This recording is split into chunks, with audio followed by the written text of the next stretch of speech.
দর্শক আগেই জানিয়েছি আজ থেকে জামায়াতে ইসলামের নির্বাচনী প্রচার শুরু হয়েছে। জানবো সেই খবর। মিরপুরের আদর্শ স্কুল মাঠে রয়েছেন আমাদের সহকর্মী মোহন ইসলাম, যুক্ত হচ্ছি তার সাথে।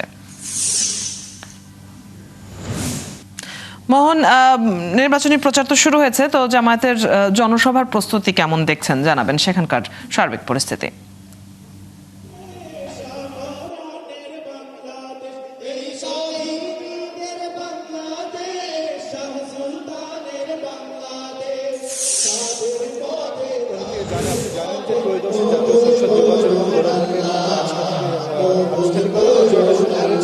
জাতীয় সংসদ নির্বাচন সেই প্রেক্ষিতে কিন্তু বিভিন্ন রাজনৈতিক দলের যে আনুষ্ঠানিক প্রচারণা তা শুরু করেছে। এরই ধারাবাহিকতায় কিন্তু জামায়াতে ইসলামী আজকে থেকে তাদের প্রচারণা শুরু করেছে। সেই জায়গা থেকে জামায়াতের যিনি আমির রয়েছেন ডাক্তার শফিকুর রহমান, তিনি তার যে সংসদীয় আসন মিরপুর ঢাকা 15 যে আসন, সেই আসনে একটি জনসংযোগের মাধ্যমে সে এখানকার আনুষ্ঠানিক প্রচারণা শুরু করছেন। আমরা দেখতে পাচ্ছি যে এখানে যারা রয়েছে জামায়াতে ইসলামের নেতাকর্মীরা, তারা কিন্তু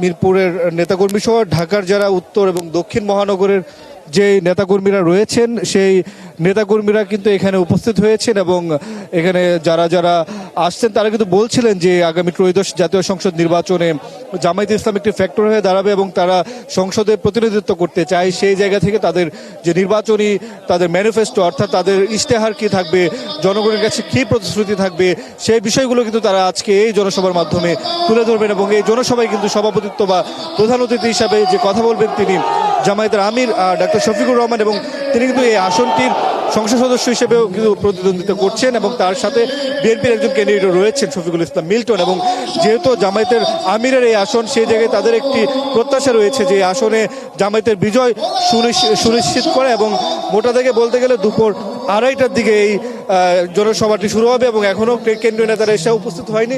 অল্প সময়ের মধ্যে উপস্থিত হবেন। হওয়ার পর নেতারা যা যা বলেন এবং জনগণের উদ্দেশ্যে কী বলবেন, ম্যানিফেস্টোতে কী বলবেন, সেই বিষয়গুলো আমরা জানাতে পারবো। অদিতি, ধন্যবাদ মোহন। আমরা আপনার কাছ থেকে জেনে নিচ্ছিলাম জামায়াতের নির্বাচনী প্রচারণার আজকের দিনের কর্মসূচির খবর। দর্শক, কথা হচ্ছিল সহকর্মী মোহন ইসলামের সাথে।